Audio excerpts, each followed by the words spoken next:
ప్రియమైన దేవుని పిల్లారా, సిరికిని దేవునికి మీరు దాసుడు కానేరు అని పరిశుద్ధ గ్రంథంలో మరి దేవుడు చెప్తున్న రీతిగా, ప్రభు చెప్తున్న రీతిగా మనం సిరికి దాసులం అవుతామా, దేవునికి దాసులం అవుతామా నిర్ణయించుకోవాల్సిన బాధ్యత మన మీద ఉంది. మరి ధనం ఎక్కడ ఉంటుందో మీ మనసు అక్కడ ఉంటుంది అని యేసుప్రభు వారు అంటున్నారు. అలాగనే మీ ధనమును ఇక్కడ చిమ్మెట కొట్టి పాడైపోతుంది కనుక మీ ధనం ఎక్కడ కూర్చుకోనండి, పరలోక రాజ్యంలో కూర్చుకోమని చెప్పారు.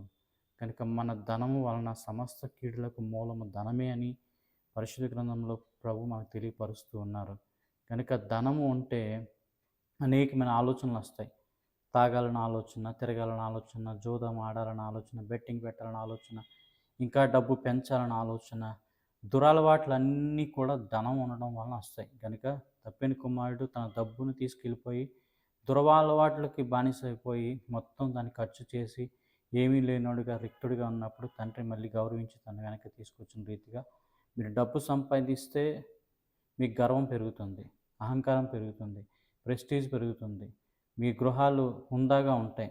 మీరు బయటకు వచ్చినా సరే హంబల్నెస్ అనేది మీ జీవితంలో కనిపించదు, లోబడే తత్వం కనిపించదు, దీనత్వం మీలో ఉండదు. ఈ ధనం అనేది మీకు గర్వాన్ని, అహంకారాన్ని, గొప్పతనాన్ని తీసుకొచ్చి మీ జీవితాన్ని దేవుని దృష్టిలో ఎందుకు పనికిరాని వాళ్ళుగా చేస్తుంది. కనుక ధనాన్ని ప్రేమించొద్దు, మీ ధనము దేవునికి ఇవ్వండి. అది కూడా చాలామంది గొప్పతనాల కోసం పెద్ద పెద్ద పాదులని, పేరు మోసిన వారికి మీ ధనం పంపిస్తారు. దానివల్ల ఎటువంటి ప్రయోజనం లేదు. మీ ధనము మరి చిన్న సేవకులకు, అనగా దేవుని పని చేసేవారికి, దేవుని పనికి లోబడి అంటే ఏమి ఆశించకుండా ఎవరైతే ప్రభు కొరకు కష్టపడతారో అలాంటి వారిని మీరు గుర్తించి వారికి మీ ధనం ఇస్తే ఆ ధనం వలన మీరు ఖచ్చితంగా వారికి సహాయపడడం వలన దేవుడు మిమ్మల్ని అమితంగా దీవిస్తారు, ఆశీర్వదిస్తారు.